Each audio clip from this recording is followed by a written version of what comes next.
Good morning, folks, and thanks for joining us for another weekly webinar.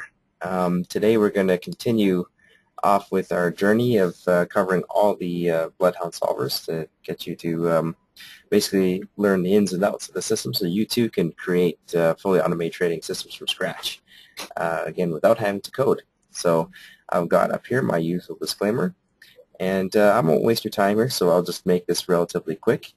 And just a few public service announcements. We are presenting with NinjaTrader this weekend on Saturday at I believe it is 10 o'clock or 9 o'clock Mountain Standard Time, so that is 11 a.m. Eastern Daylight Time.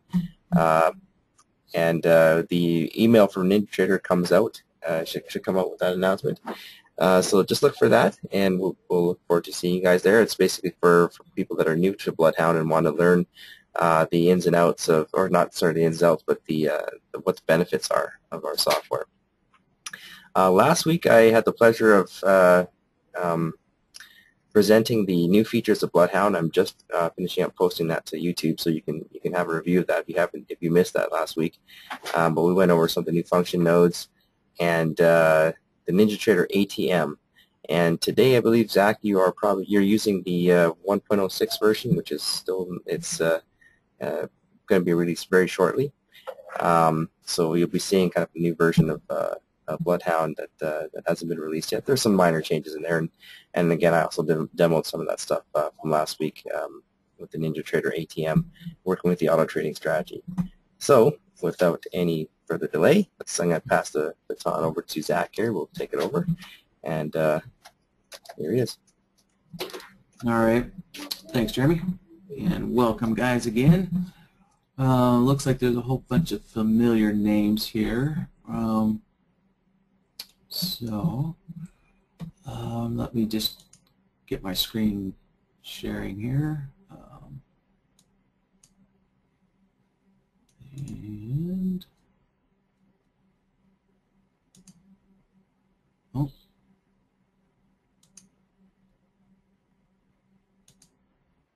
All right, I think you guys can see my, hold on. I switched it over to Jeremy by mistake. Sorry about that, guys. Okay, there. Yeah, good morning, Randy. So, all right, I think you guys can see my screen now. So let me start off, in case there are any new people. Thanks, Randy. In the room, start off with showing you how you can get a hold of us for support. So I have a Skype account for Shark Indicators. So if you want to add me to that, feel free. So my Skype name is Zach White SI. So SI is for Shark Indicators. So if you see me online, put myself on Do Not Disturb. So if you see me online, that means I'm available for instant support, and it also means I'm probably testing and working on some stuff on Shark Indicators myself. So and also available on the website. Just a second, guys. From the home page, you go to support and then go down to contact us.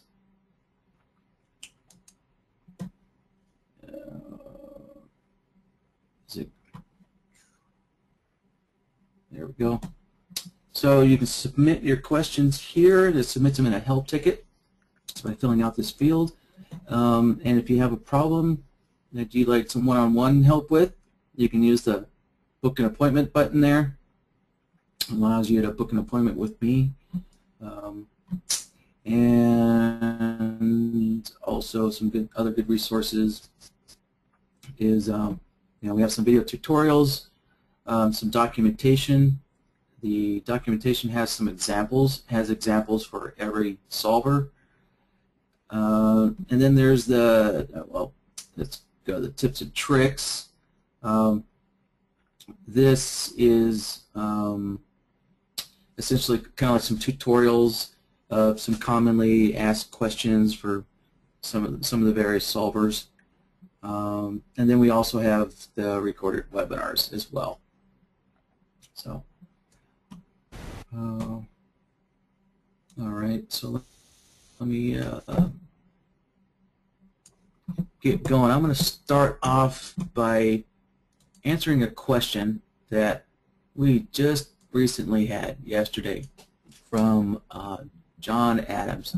So he's revisiting the ADX, or I'm sorry, the ADX VMA indicator, which is the blue, yellow dot, and the red indicator here. The red indicator is just an EMA 55. So in case there's anybody new in the room, I'm going to, I see there's some latecomers, some names I don't recognize, so I'm going to kind of start from scratch. Get rid of Bloodhound. So the Bloodhound is an indicator. So we'll go into our indicator window, and Bloodhound is under SI for shark indicators. So you can see there's Bloodhound, and also there's a few indicators that come with Bloodhound, Chameleon. Let's see what else here. I'm running the debug version, so you may see some things that don't show up on yours. There's SI swings high-low as well. So to add Bloodhound, we'll just throw it down in our list of indicators. And the next thing we need to do is provide a name. So since this is a workshop, I'm going to give it today's workshop name.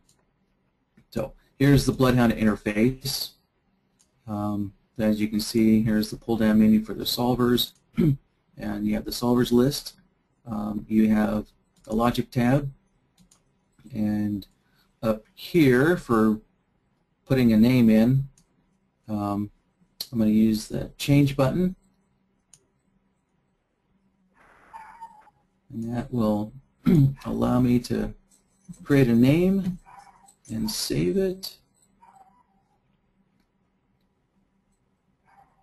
And I'm going to cheat a little bit and just put in the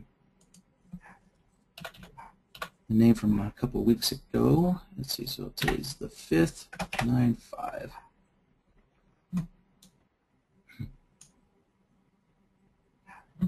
All right, so there we go. Now I got today's workshop named, and we could put a description on here. So let's say today I'm going to go over the slope solver.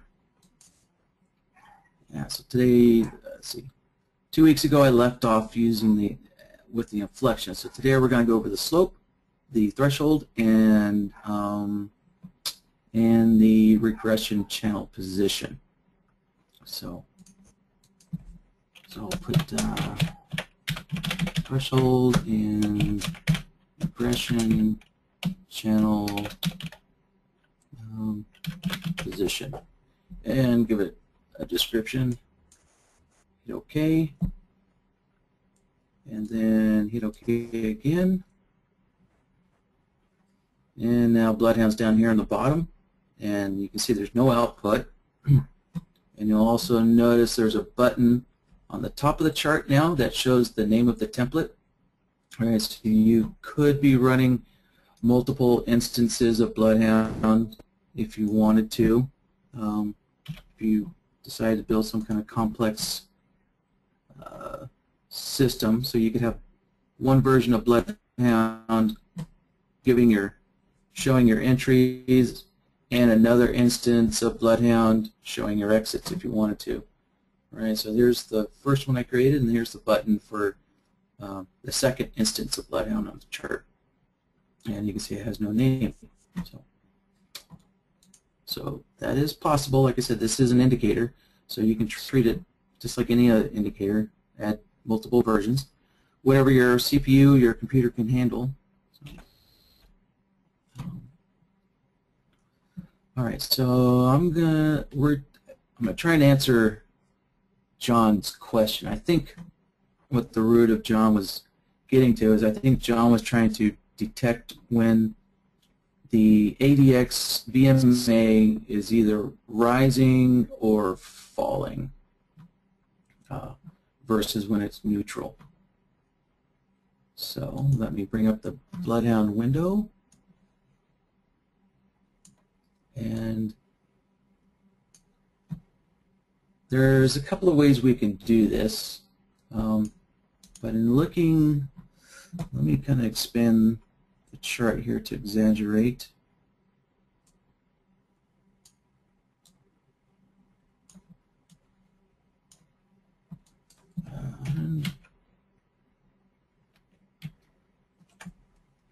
So typically you would think that you could just look at the slope of the indicator to determine the the direction, but we can see right here, even though the indicator is blue, indicating an uprising trend, there's on the actual slope you can barely see it is actually sloped down for 1 bar, even though it's still blue.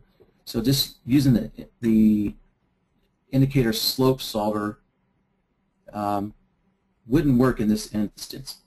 So what we need to do is see if there's a way to determine when the indicator is blue versus when it's red.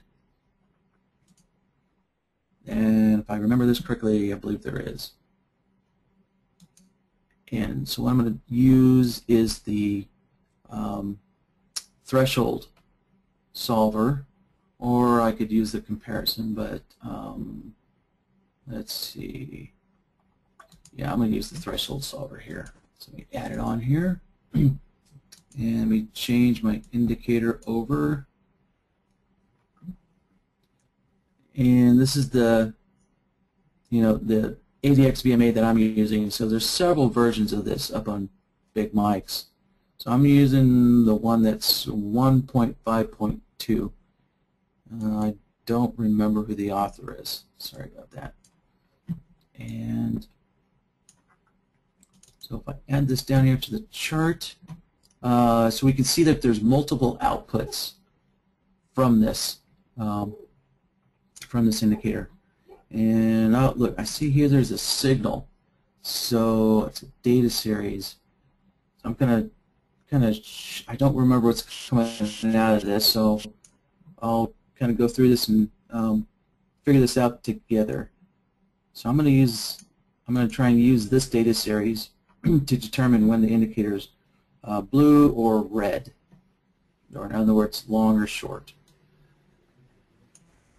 So I'll click OK, and let's see. Let me pull this back up. So it's a data series as opposed to a bool series. So a bool series would be a true or false condition. So a data series is essentially numbers, meaning it's a numbered series.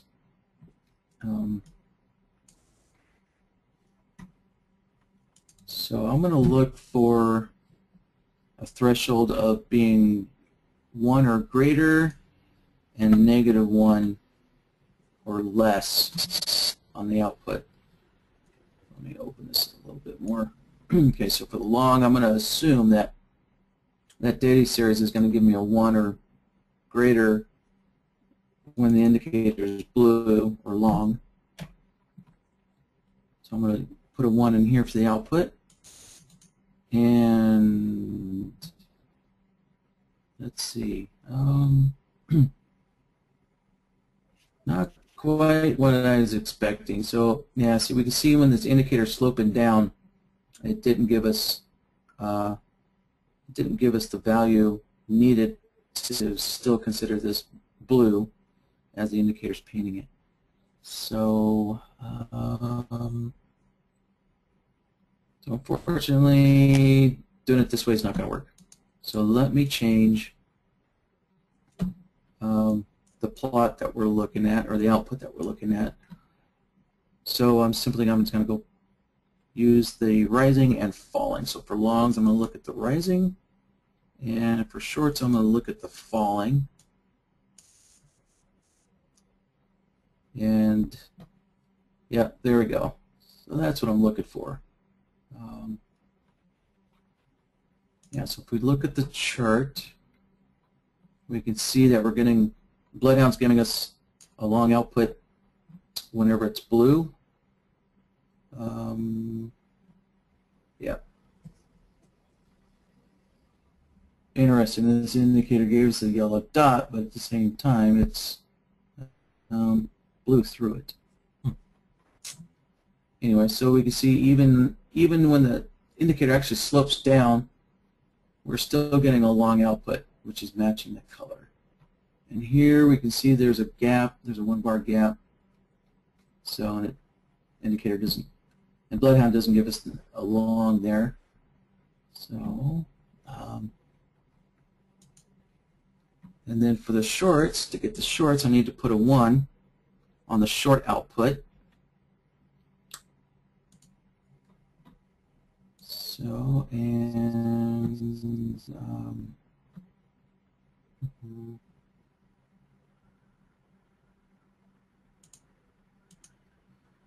okay, so -1, that's right, now -1's not going to work because the plot here, so the plot is the actual blue and red lines here. So the value of the plots are the price, which match the prices over here. So, so let's see. So how do I want to do this?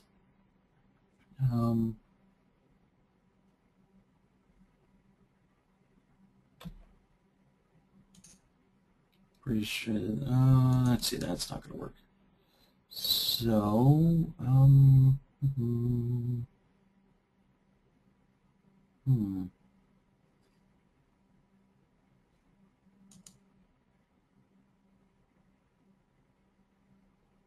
well, it looks like I just need to make a copy of this.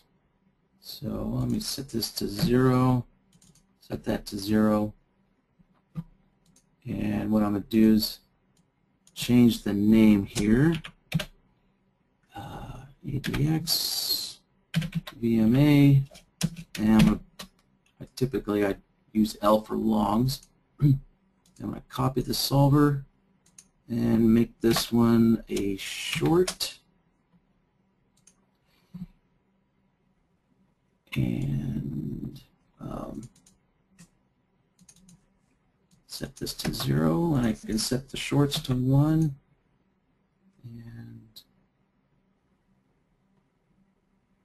And let me turn the logs off.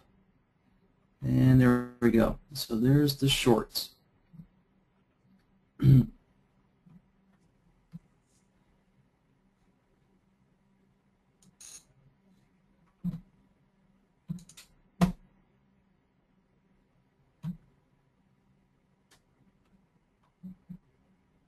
Interesting. Looks like,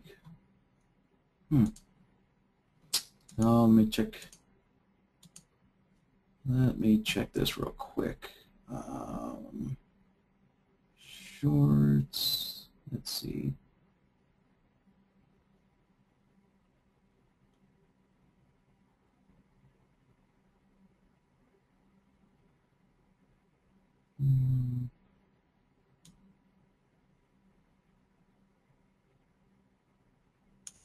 Yep, that looks correct. And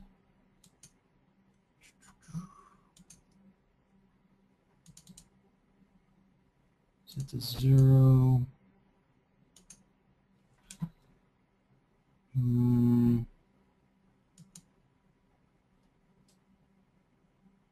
It's funny when I'm running stuff like this, I always think there's a bug in Bloodhound, but usually, look, I've always found out that usually it's always some kind of assessing I've got wrong here.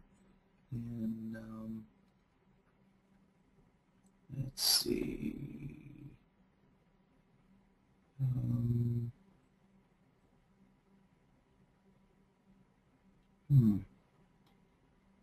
Yeah, I would think that would work.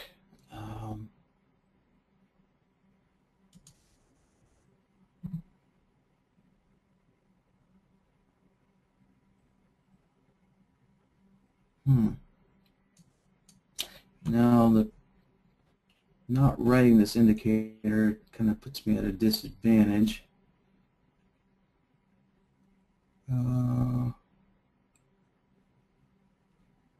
Because you can see right here where the indicator is sloping down, right? So we're getting a short output, which kind of, I'm thinking it's probably plotting. Let me test this indicator here.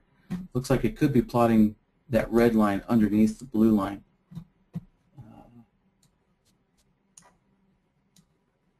So let me go and modify the plots here. So if I set that to 1, let's see what happens. Yeah, so I was right. All right, so let me expand this out. So here's the problem with this indicator. So you can see there is a red line that's underneath the blue line. So that's our problem. I need to overcome that. So let's see.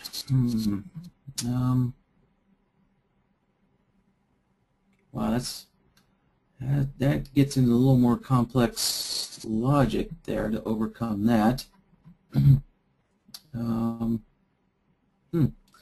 John, this turned out to be a really good question here. All right, so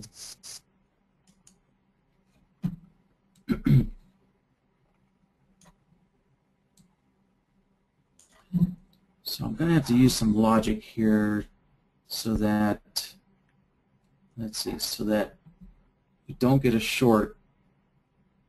We don't get a short when the blue line is plotting. So let's start a logic here and add both my solvers on.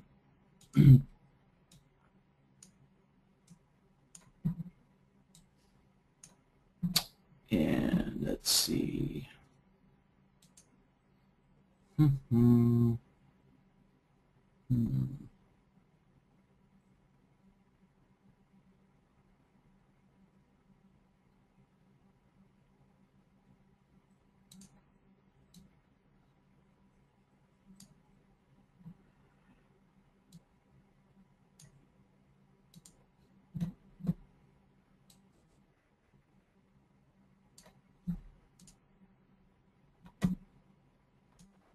Okay, I'm going to have to copy, let's see, I need to copy the long solver and invert it, I believe. So copy this, and I'm going to invert this. All right, put the inverted one on here and just plug it in and take a look.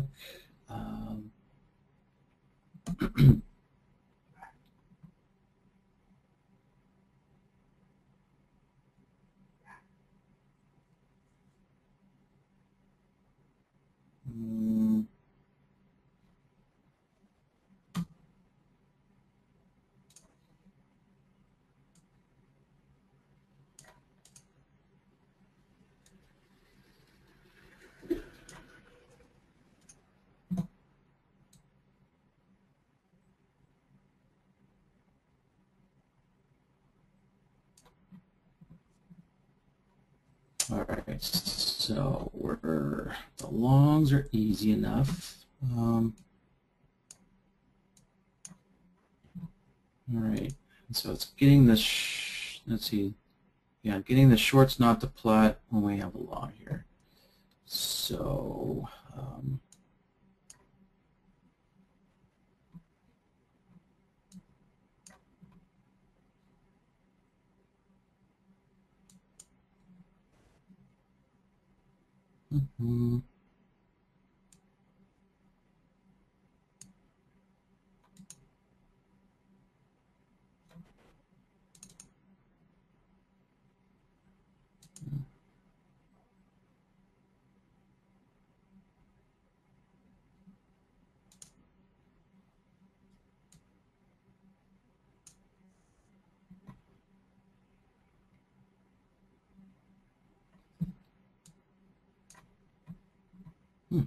turned out to be a pretty interesting thing.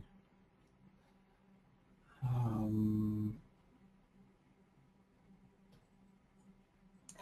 a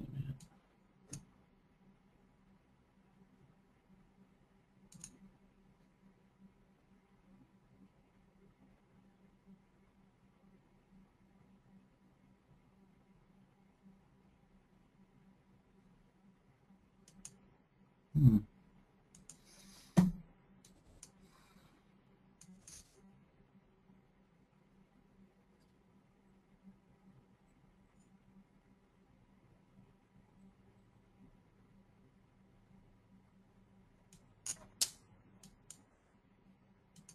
So let's see if I use the comparison.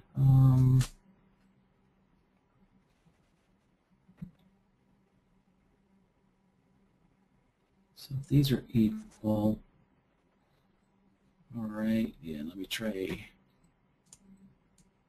using the comparison here.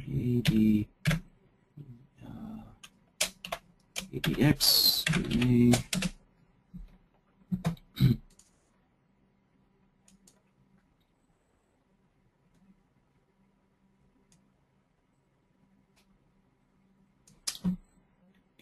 and load up the indicator. Let's see.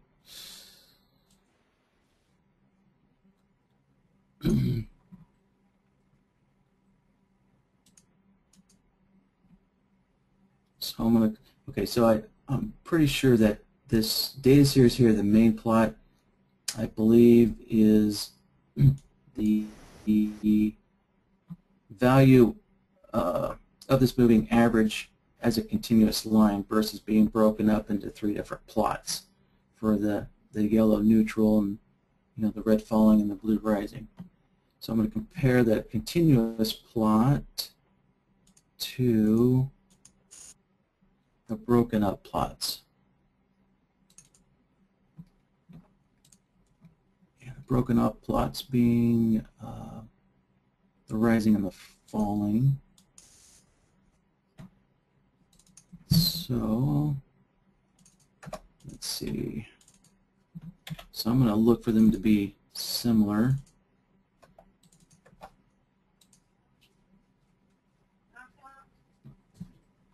So, all right, let me put this on the logic node.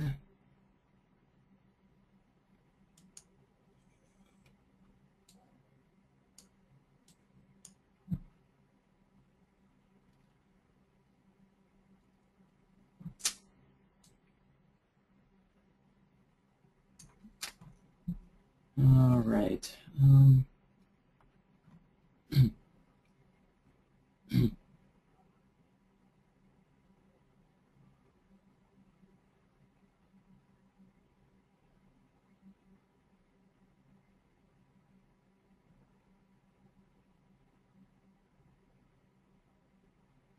All right, so what I need to do still is, let's see, I need to cancel out the longs.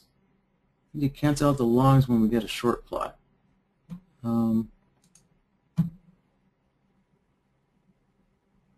Or someone could fix the indicator. Let's see. All right. And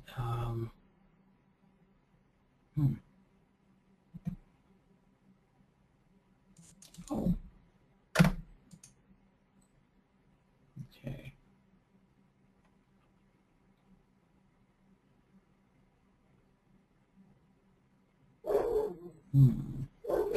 Ooh, sorry.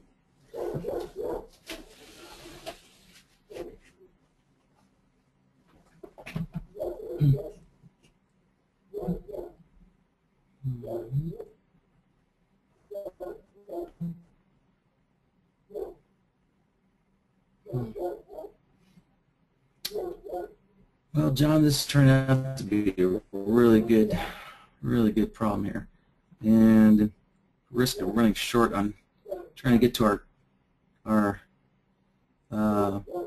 main objective for the class, which is to go over a couple of those solvers. Let me work on this for a moment, and let me work on this later on today and get back to you. Try and solve this, and when I come up with a solution, I'll demo it on next week's class. So I'll give you the answer before next week's class, but I would like to demonstrate this again for next week's class, because yeah, this is a really good, interesting logic problem here. So, and I think the release of 1.1, which has the function nodes, which Jeremy showed you guys last week, I think having those function nodes would make this a lot easier. So maybe it becomes a moot point in trying to do it with 1.6, with 1.1 coming out just around the corner here. So yeah, so sorry about that, John. But I'll get you an answer as soon as I can. And before I get started, let me look at some of these comments and questions here.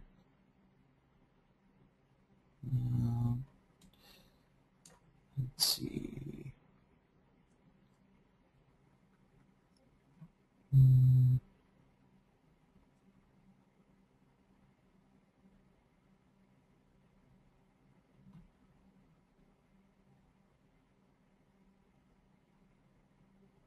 All right. Thanks, Randy, for trying to help out there. So, all right. So let me get started with the main part of what today's training session was supposed to be about. And as you can see, when I created this logic tab, that turning these solvers on and off doesn't affect the output anymore. So to make it easier to do this demo, I'm going to delete this template here. So now there's no logic template defined, and now you can see that if I turn solvers on and off, you can see now turning these solvers on and off actually does make a difference now.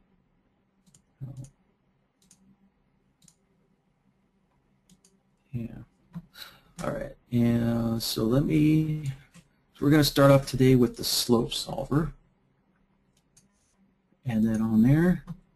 And I put the EMA 55 on here as my demo. So let me change this over to EMA.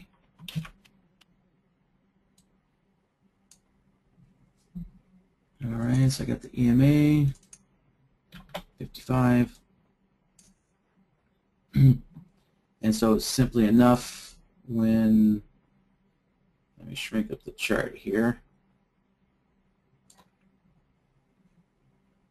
All right, so when the indicator's falling, you can see the bloodhound output is short, and when the indicator's rising, it's long. And so because of that, that's why I wasn't able to use the slope indicator on the ADX VMA, because even though it was sloping down here, indicated by the red plot, still the indicator was blue, so the slope solver wouldn't work in that instance.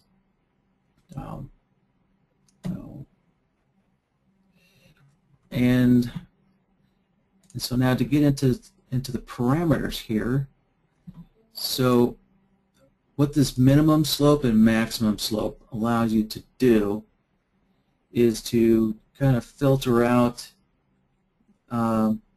like these flat areas in here where the indicator's kind of flattening out, not much of a slope. So let me get rid of the ADX there. So we can use like this minimum slope. Start off by start off by using the maximum slope. And if I put in, I typically like to start off with 0.1 ticks on the slope.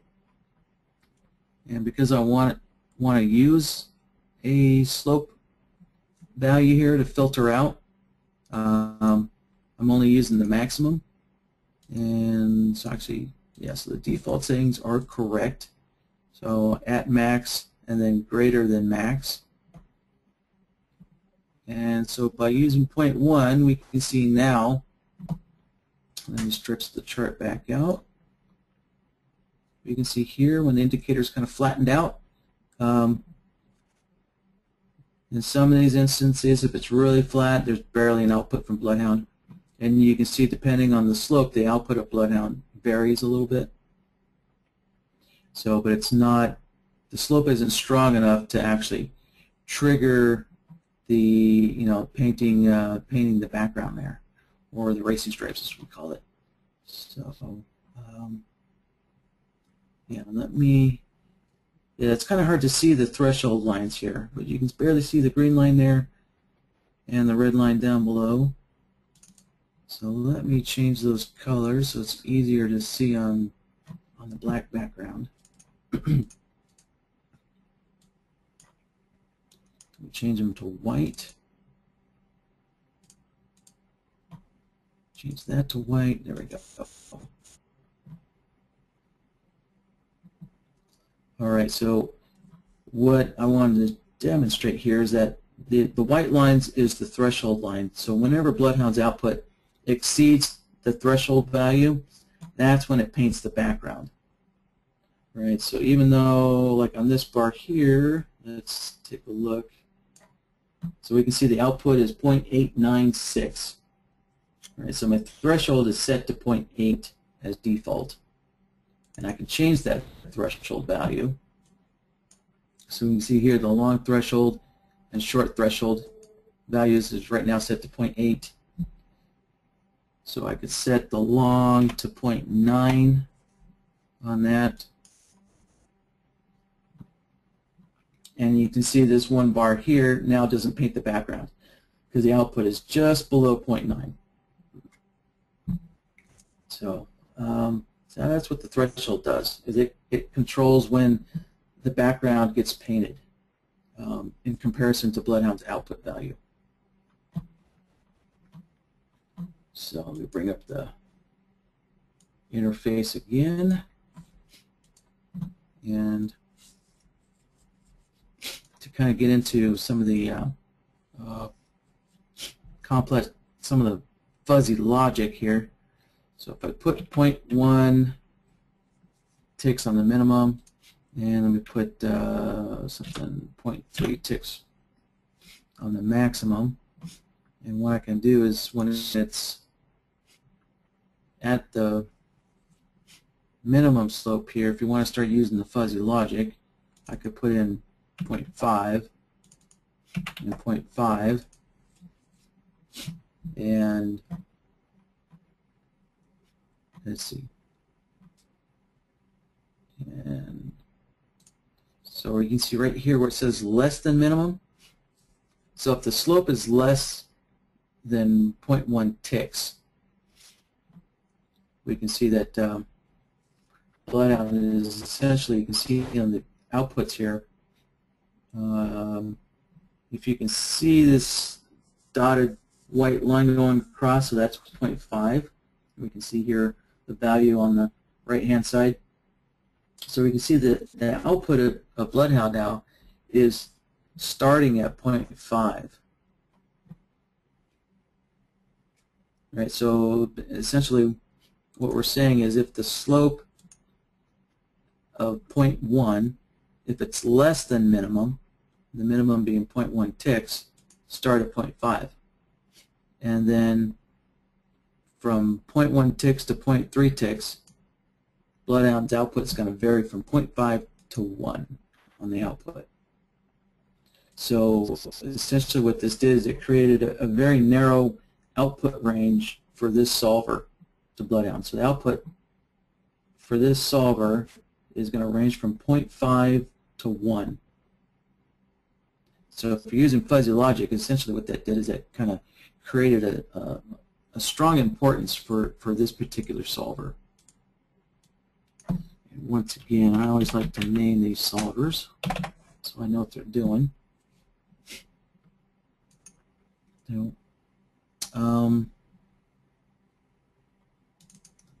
So if I wanted to get more complex, let's see, I could put that 0.2 and put this at 0.5.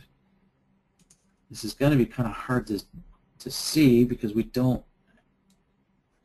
we can't tell by looking at the chart what the actual slope is of the solver. But what I've done is, so if the slope is less than 0.1 ticks, the output's going to be 0. So that cuts out any flat slopes that are less than 0.1 ticks. And then if we're at 0.1 ticks to 0.3 ticks, the output's going to vary from 0.25 to 0.5. So let's see here. Yeah, so we can see that Bloodhound's output essentially is starting at 0.25 when it does start plotting an output. And in order to get an output of 1, essentially we need a slope that's greater than 0.3 ticks. So we can see here this slope here is greater than 0.3 ticks. So in other words, that's a pretty strong slope. Let's see what happens if we go to 0.5 ticks. Yeah, there we go.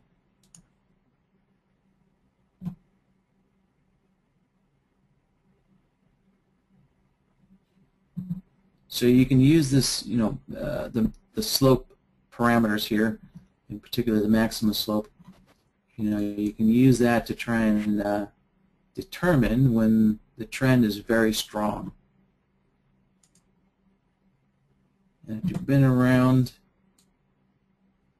into trading much, you notice that usually when the trend of the EMA gets really, really strong, usually you're hitting into an area where you're kind of peaking out and you're getting ready, and so price action is kind of getting ready for a little pullback. So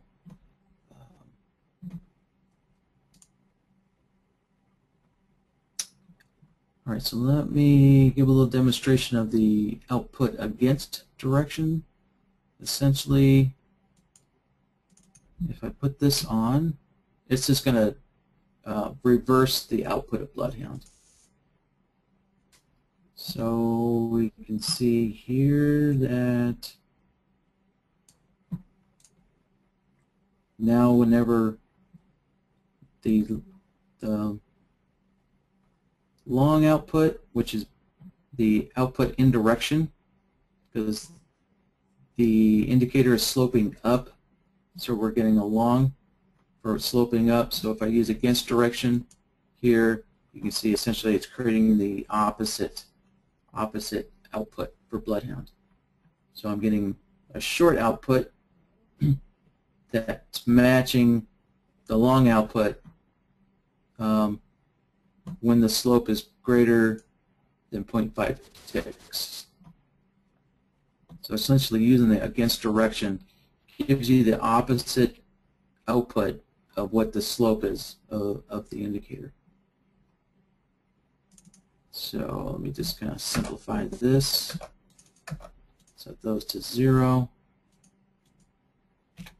Set that to 0.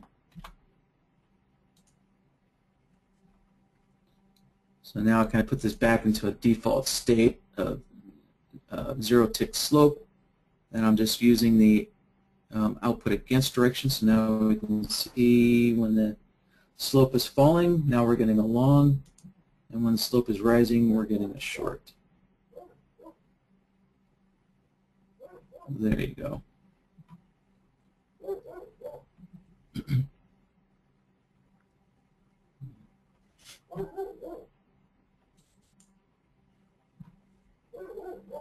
Let's see if there's anything else on here on the on the slope solver to show you guys. Oh, yeah, here we go. That's right. And then there's this output here. So if the slope is truly 0, which is very rare on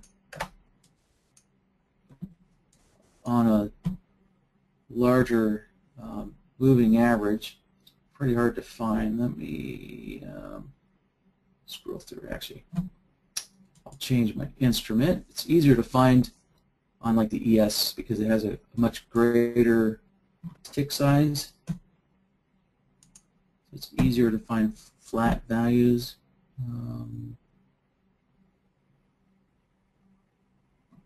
Let's see. Oops.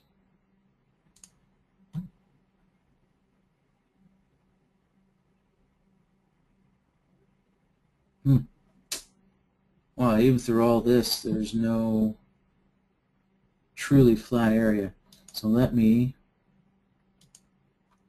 add just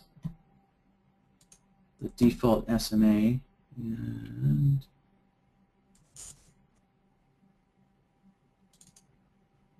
SMA 14.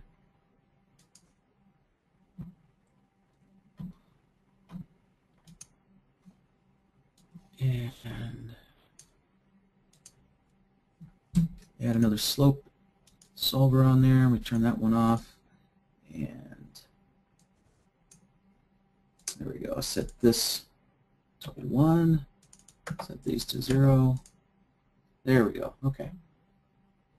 Yeah. So with a much smaller period, this SMA 14 with much smaller period, it's easier to get a truly flat to detect a truly flat slope. And to help see it, there. And if I stretch this out, so we can see that the white line, right, the white line is the SMA 14, so we can see that it is absolutely flat. So that is what this output does, is it finds a truly absolutely flat slope.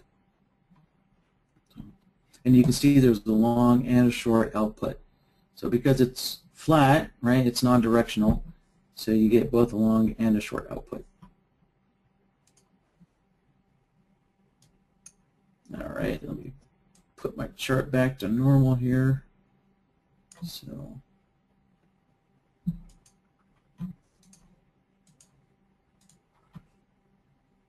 all right, let's see if there's any questions. No, I don't see any questions. Okay. So the threshold solver,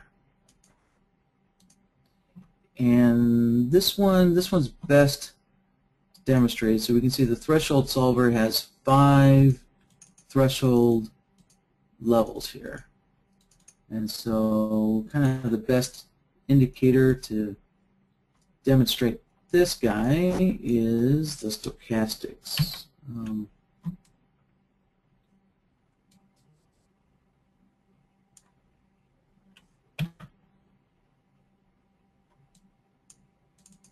All right, put the stochastics on there, and I'm going to use the D only, so I'm going to turn the K off.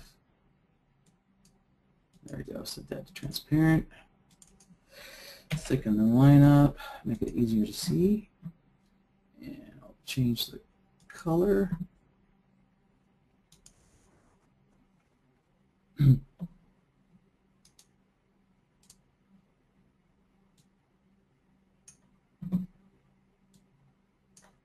All right.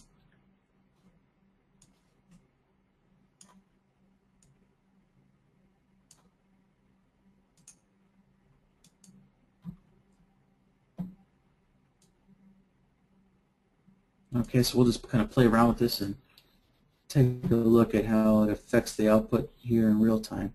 So, right, so we all know that stochastic is kind of used to determine overbought and oversold conditions, right? So typically above 80 is oversold. So let's say we wanted a short here. So let's put a threshold A at 80. Yeah, so we can detect whenever the indicator is above 80. And so if it's overbought, so if the indicator is above 80 in the overbought area here, you know, right, we'd be looking at going short or at least exiting our longs. So let me put a short, let me get a short value right there. And,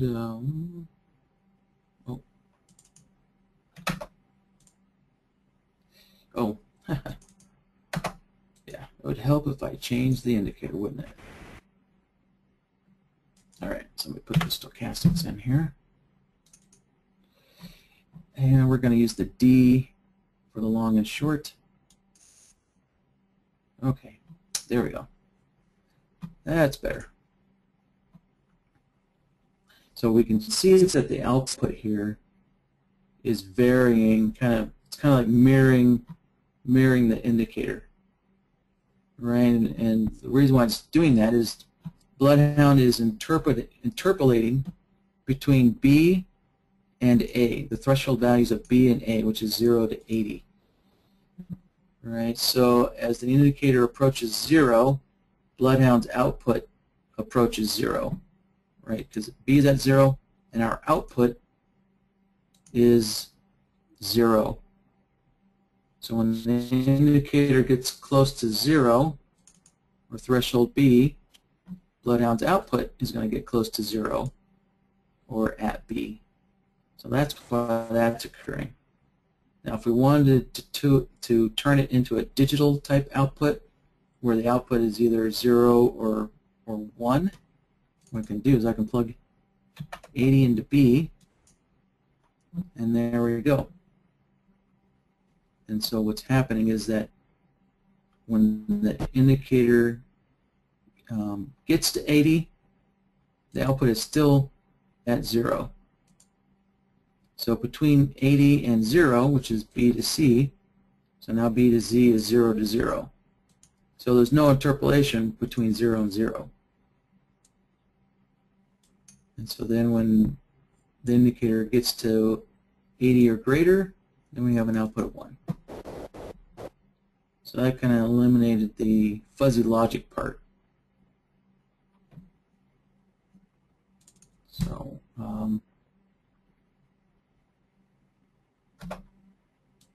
but it looks kind of neat this way, though.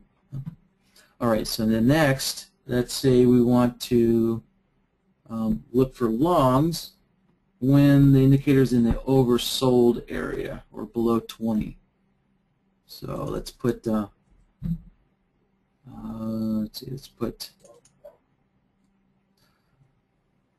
going to put a value in between. So instead of jumping, I could just put 20 here and jump straight to 20. And then if we're looking for, actually, yeah, we don't want to do that. So, because we're looking for, if we're at 20, we're looking for 20 or less, right? So we're looking for at E or less. So really we want 20 down here at E.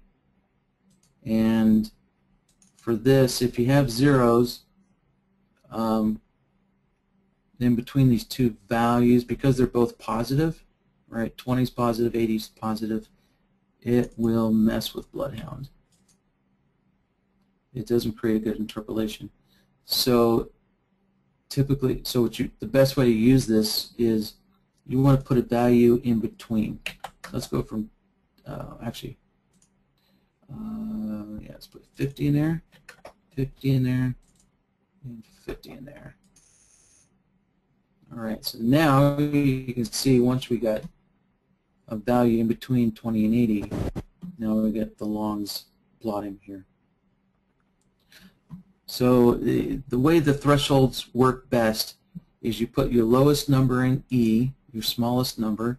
So if your indicator goes into the negatives, then you put your negatives in here, all right, -1, and work your way up into the positives. So lowest number in E, and then higher values as you go up to A.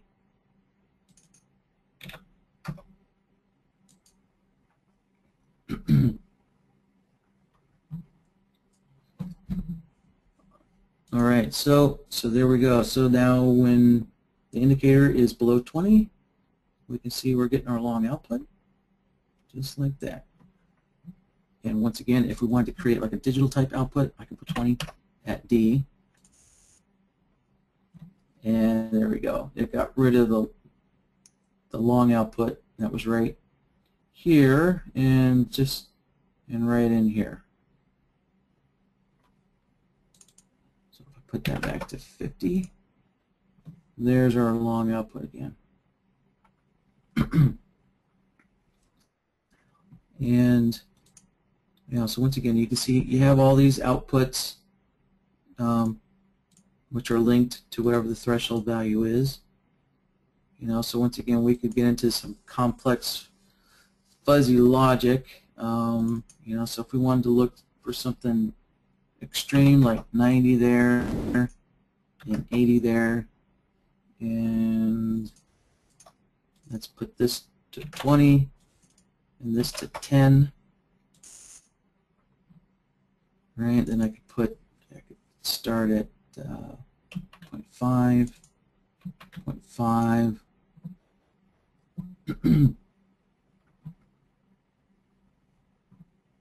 And so what's happening is, let me stretch the Bloodhound output out here, and I think it's going to help if I put a line here. Yeah.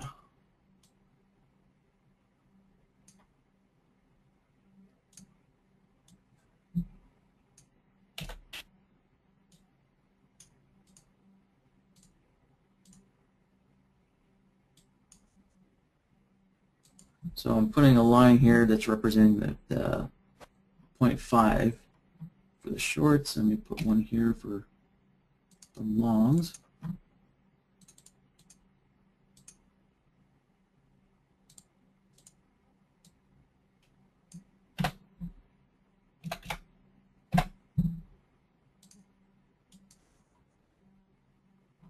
All right, so that'll help us kind of see what's going on here. So when the stochastic gets up to the 80 level, so right here, let me change the output here so it's easier to see where the actual value is. So let me change this to a dot. And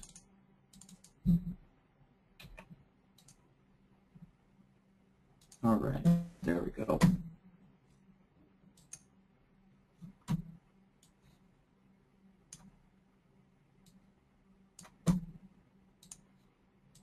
And once again, let me go and name this over here, stochastic threshold. And this was the SMA 14.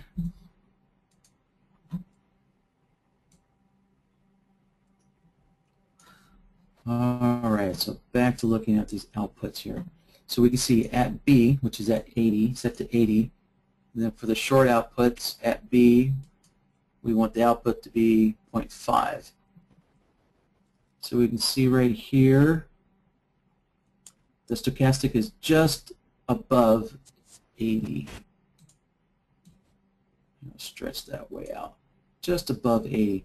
And we can see here, Bloodhound's output is just greater than negative 0.5. So it just exceeded the 0.5. And so then when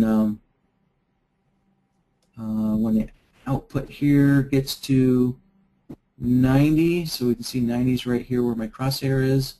So for this one, we can see the output gets to 5. So any value greater than 90 on the stochastics, the output gets to 5. I mean, the output gets to -1 for the shorts.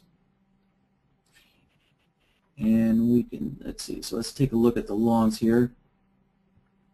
So we can see the stochastics is just a little bit greater than 20. And we can see the output is almost at 0.5. And then let's see this next one down. I'm going to slide this chart over so we can see what the value is. Yeah, so the stochastic is at 10.6. All right, and I set the threshold here to 10. So in order to get a long output of 1 from Bloodhound, it has to be 10 or at E or less. And so we can see Bloodhound's output is at 0.982. So it's not quite 1 because the stochastic didn't quite get down to 10. And if we step one further, so oops, I jumped to. All right, so now the stochastic here is at 4.4 essentially, and now the output is at 1. So let me do another example of well, we did the ADX earlier, so or the ADX BMA, so let me just do the ADX. All right, so let's put this back on threshold. We'll set this to the ADX. Change this over to the ADX.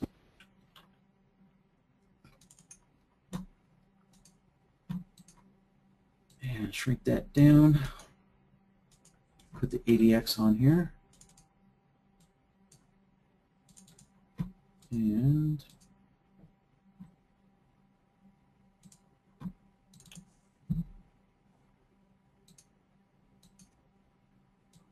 change that to a dot again, make it easier to see. I'm going to change the color.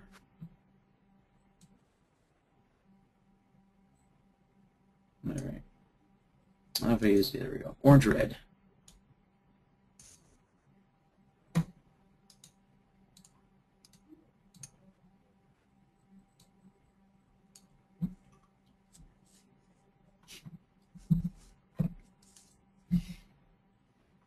All right, let me bring up the Bloodhound window.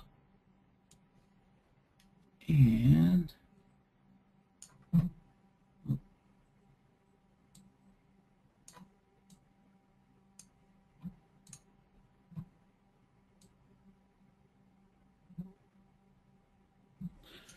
all right, so typically the way the ADX is used is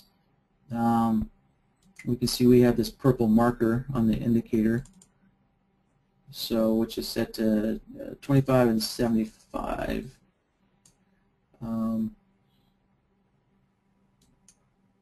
I think the way it goes is whenever the indicator is greater than 25, essentially it's that's kind of like the threshold for when you're in a trend. So let's set our first threshold to 25, and it doesn't tell you what direction the trend is, it just says that we're in a trend. So to know that we're in a trend, we'd need both a long and a short on the output, and let me turn off the other threshold solver. All right, so what we're having the solver tell us is, right, we're getting a signal out, both long and short, when the ADX is above 25. Although not quite. You can see we're getting a signal out. We're getting a signal out when the indicator is actually a little bit less than 25, right? That's because of the interpolation, because of the fuzzy logic. So once again, so if we wanted to create a digital type output, well, actually, that's the shading here. Remember, the shading is controlled by the threshold value. So if I wanted the background to be painted when we're at 25, absolutely at 25, then what I need to do is, change change the threshold values here to 1, right, and to 1.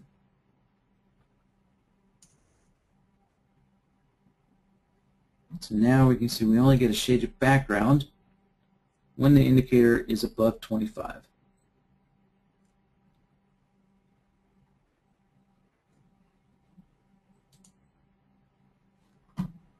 All right, let me get Bloodhound's window back here. So let's see. This indicator's, the ADX isn't all that thrilling, so I'm not really sure what more I could really look at. Let's see. And the indicator, at least the data I have on the chart, we got up to 40 here. I'm not getting up to 75.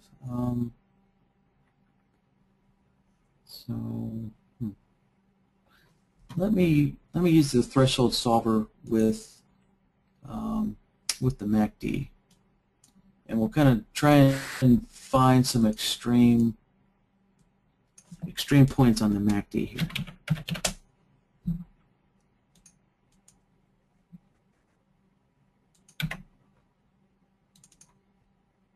So we'll see if this gives us more of a useful use for this solver.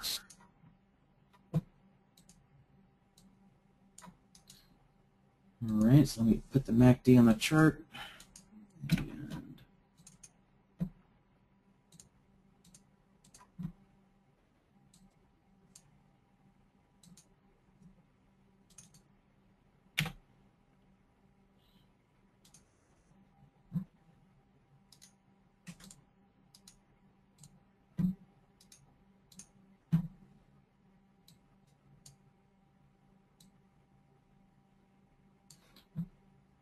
All right, so at times the MACD can be kind of useful for trying to determine when price movement is kind of peaked out by looking for these extreme values here on the MACD to kind of give you a warning that if you're trend trading, then when you kind of get to these extreme values, which depending on whatever instrument you're using, you'll have to figure out what these extremes are.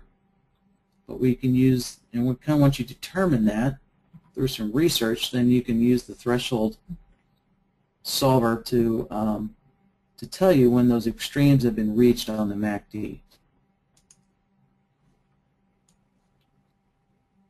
So for this case, actually, let me add more data to my chart here. 7 days. That's right, we had a 3-day weekend. I hope you guys had a good 3-day weekend. I know I took time to relax.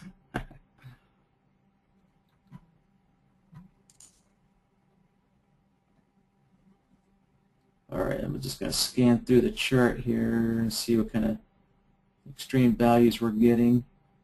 So once again on the MACD, looks like anything above 0.25 is somewhat extreme, and I'm on the ES here.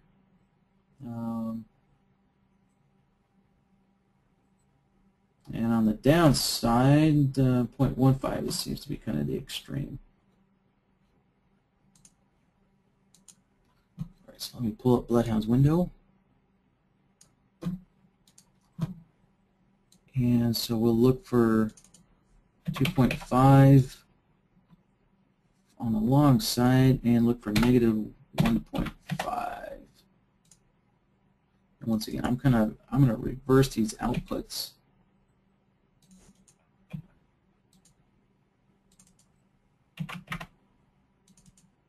And I'm going to create a digital type output here.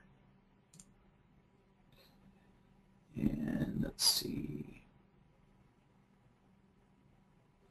And let me turn off the other solver.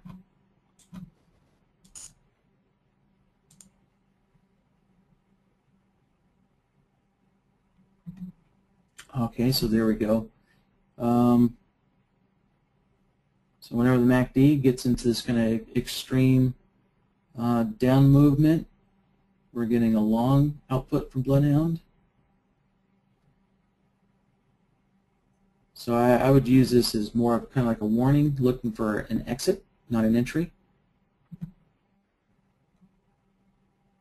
And let's see, and there we go. So here is an extreme high on the MACD, and yeah.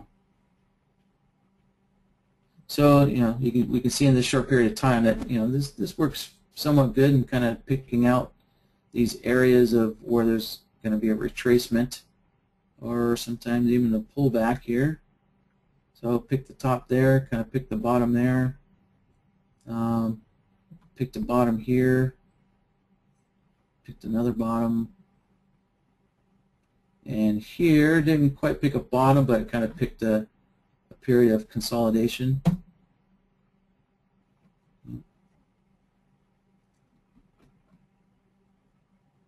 Oh,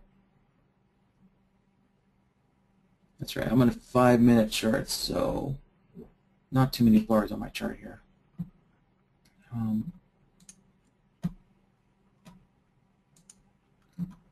All right. Well, I think that kind of covers it for the threshold solver, and I'm kind of running out of time, so let me get to the regression channel. So I'm running a, you'll probably notice this market condition. So I'm running a debug version. So I'm testing this version of 106. So you might see some things on here that you guys won't ever see in your version.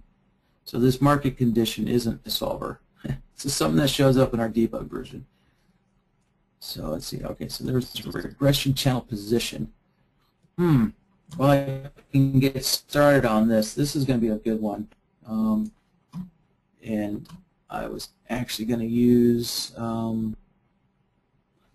need to use the images up on the website to help demonstrate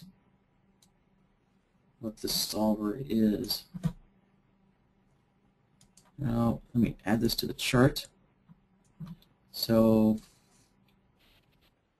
I'm going to start off by identifying what these output zones are.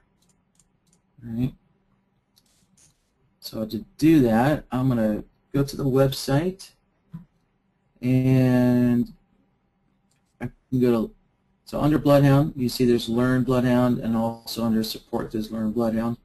Both the same thing. So I'm going to go to the documentation.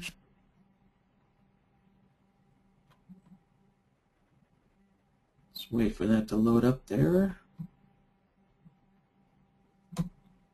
And then on the right-hand side, if I scroll down, we can see here's all the solvers under here. So I'm going to go to Regression Channel Position.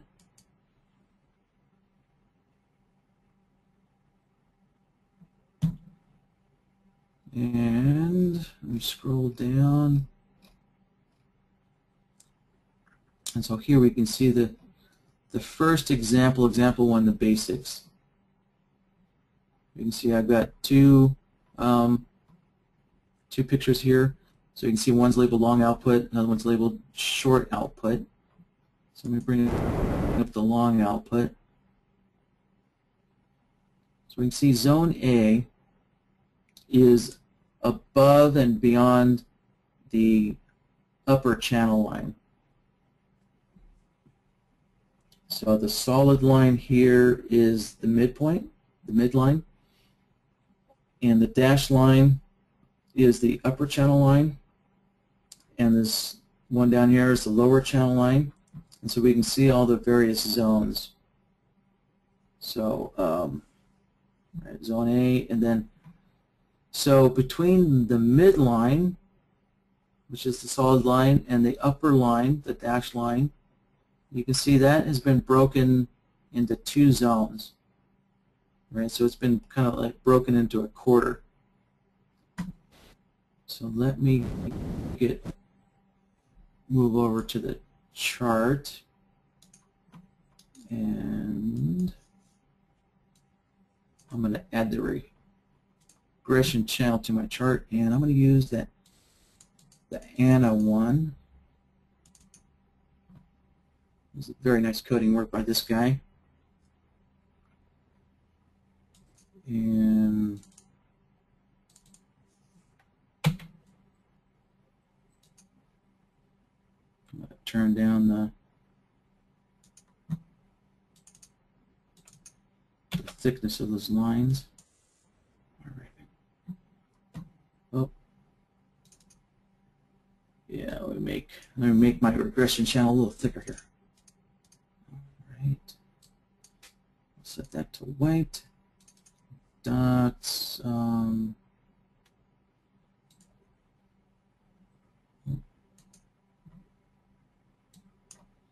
that on dots.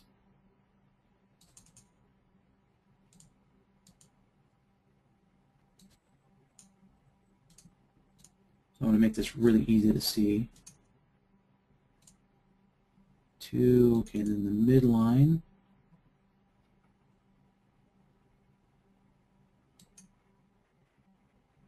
All right, gray, let's see, dashed, okay. Make that pretty thick.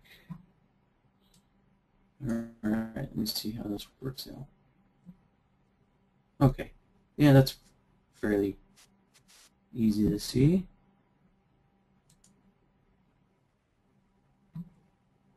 And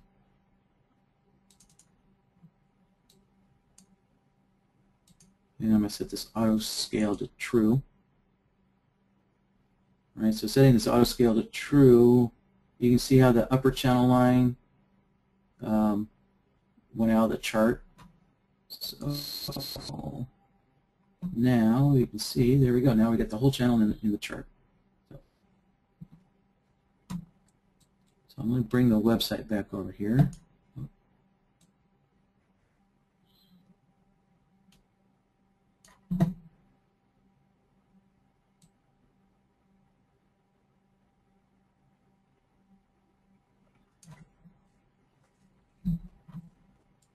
All right, so on my chart, this would be zone A up here for the longs, and then zone F would be down here for the longs. Hold on, there we go. That's a little easier to see. All right, so that's for the longs, and now the shorts are the opposite. They've been reversed. So you can see the shorts, zone A is on the bottom, and zone F is on the top. So, all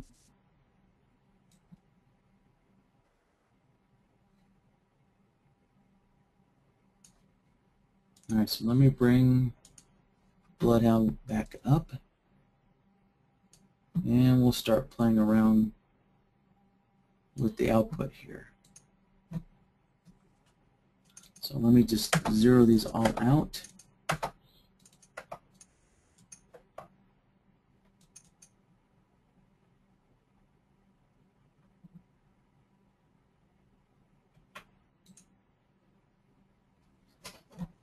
All right. And when you're trying to backtest, using this solver, you do need to have the ANA regression channel, because you can't backtest like these values back here, these green shaded areas. You can't look at them in context when they're behind, like the leading bar on the chart. It's just the nature of the regression channel. So what you have to do is if you see an output here from Bloodhound, you have to back the chart up so that you're looking, so that this bar is the furthest bar on the right of the chart, and compare it to the channel. So you can see it's actually below the lower channel line. And if I step forward, you see how the channel line changes. Now all of a sudden that bar is above the lower channel line, right? So that's why you can't analyze it historically. And now you can see, you know, this bar is way above the lower channel line. So you always have to have whatever bar you want to look at to be the bar on the furthest right on the chart to truly see how Bloodhound got its output. Right, so zone A, remember for shorts, let me bring the image back up here. So for the short output, zone A is below the lower channel line. All right, so we're getting an output for zone A. And so there we go. Price is below the lower channel line in zone A. And if we step back one more, so see here it looks like this, the second bar back looks like it's above the channel line, but if we step back to it, we can see it was actually below the channel line when Bloodhound plotted that value. And once again, so you can see the slope of the regression channel was changing. Right, it's flattening out. So if I step backwards, you can see the slope is increasing. All right, and this is kind of hard to see, but let me stretch this out, and yeah, it's really hard to determine, but essentially it looks like price is right on that channel line. So either price is either equal to the channel or it's probably just above. Price is probably just above the channel value. So that's why there's no short there. Because zone A is below the channel line. So let me keep stepping back till we get to this this long signal from Bloodhound. And there we go. So we can see price is above the upper channel line. And so if I go to bring up the long outputs, remember zone A is above the channel line for long outputs.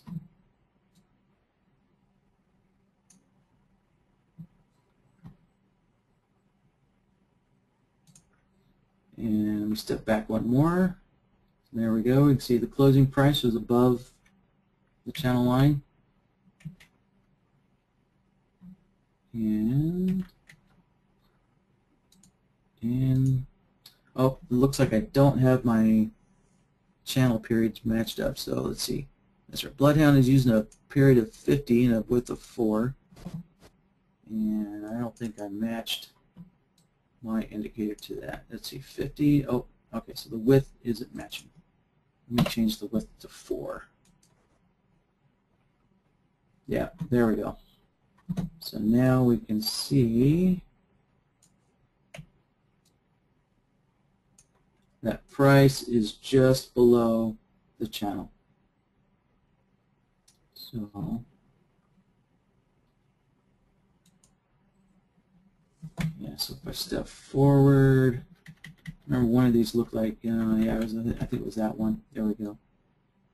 So I was looking at this one before, it looked like the channel was on the price, but now that I have the correct channel width, we can see that price is way above the channel there.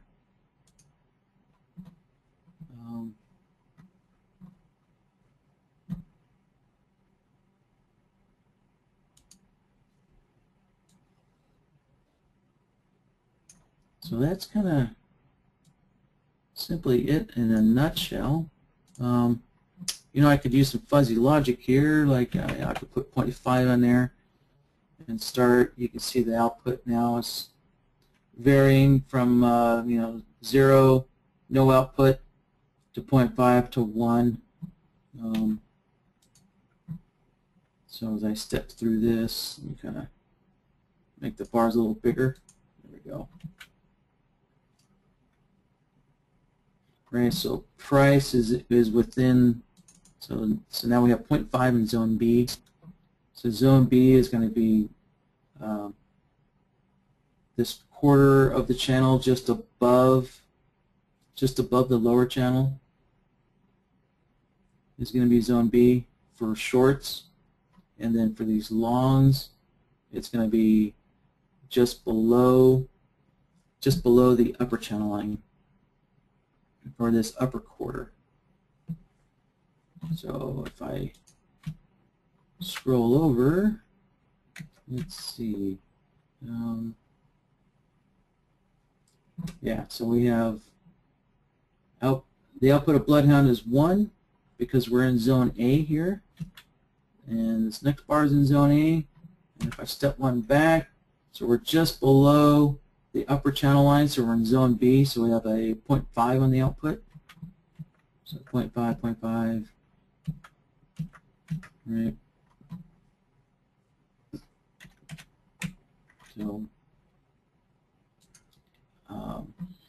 So let me see if I can kind of find some practical uses for this. You know, I think one way, let's see, it's kind of like looking for exit points. So if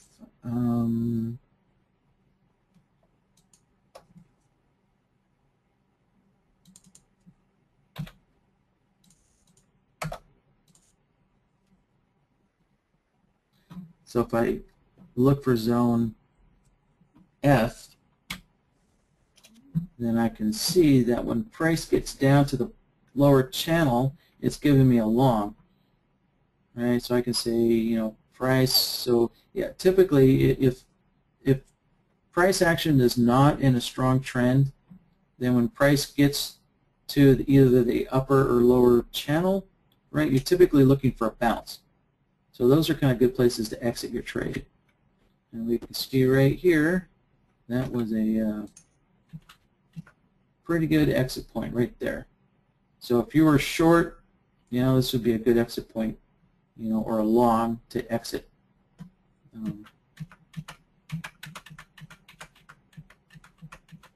And once again, price hit the bottom channel and bounced off of it and went up for a little retracement. And yeah, remember, so I'm looking at zone F. So price actually has to exceed the upper and lower channel. So let me go back there. Yeah, so price just barely pushed through the lower channel line to give me that signal. So right here, we're in zone B. Right, so I could set this to like 0.75.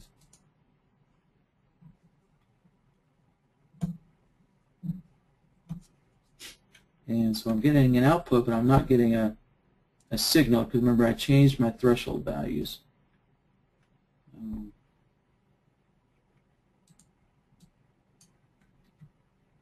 Let me step forward. Yeah, so remember I changed my Bloodhound threshold values to 1. So I'm only going to get a shaded background when the output actually equals 1 versus 0.8.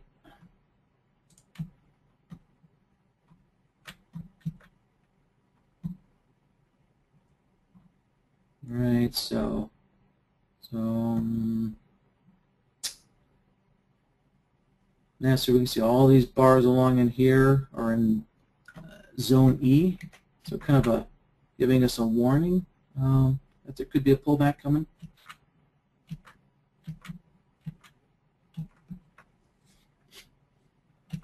Of course, as we look at this going back,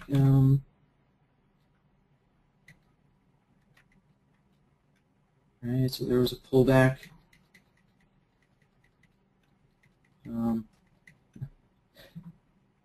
You know, that's it, right? Trying to predict price in the future. So, you know, when we look at this historically, it doesn't look like really, I mean, you can see 1 pullback and 2 pullbacks, but You know, when you look at this historically, and you're looking at the output, you're like, well, how could all of these be trying to predict pullbacks? But if you look at where the price channel was at that point, you know, then it makes sense. So, let's see if I can.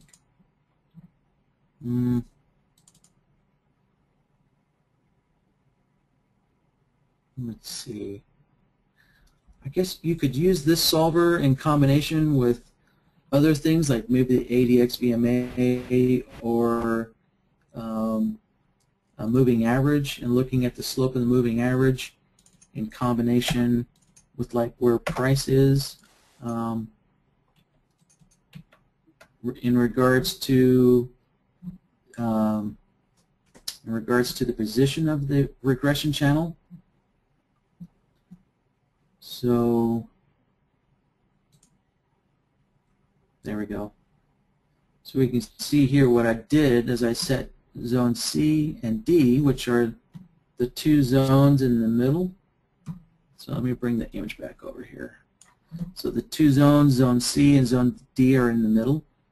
So if price is kind of in here and you have other indicators that are trying to determine if you're in chop, right? So we can see this whole area here where price is kind of range bound.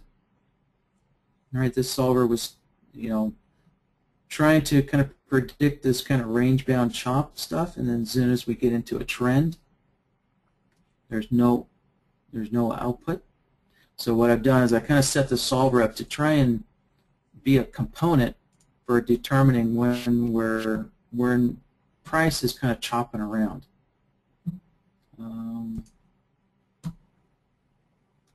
And of course, you know, not one indicator or condition is always true, because we can see that when price came down here and it made a pretty good move up, these three bars, you know, this particular solver was saying that we're kind of we're in a range situation here, which you can see historically is not true, but you know, it kind of worked in this area a little bit.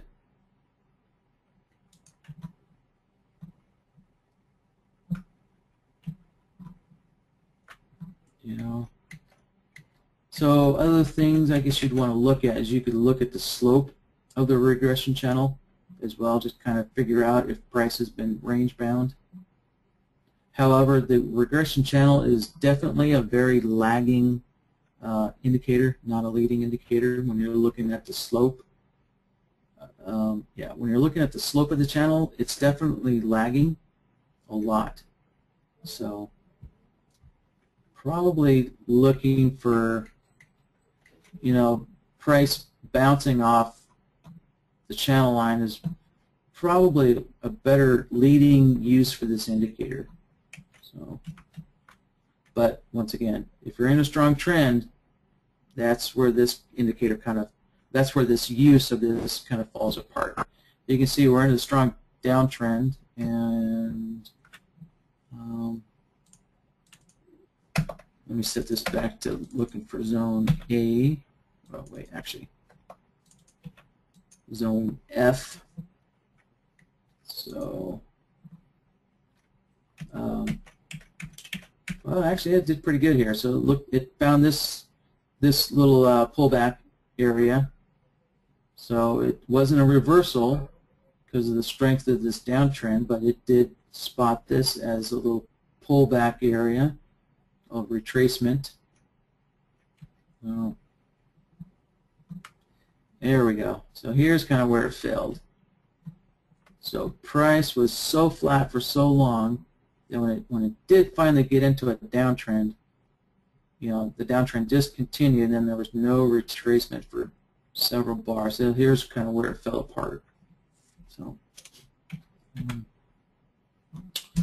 all right, well, guys, it's just after 12 my time, so we've been on the air for an hour and a half. So I'm gonna leave it at that, And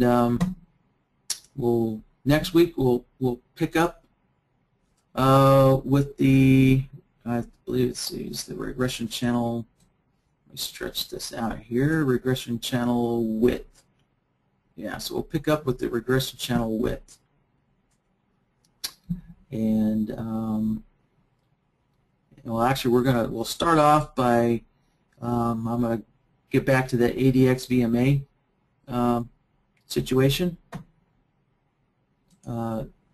condition there, and so we'll start off with that. And John, I'll give you I'll respond back to your help ticket and give you the answer to that earlier as soon as I get to it. So, all right, guys. Well, thanks for hanging out, and we'll see you next time. And once again, well, you guys are watching the Bloodhound here, so I don't imagine you want to attend another sales pitch this Saturday, but that's what we have going on.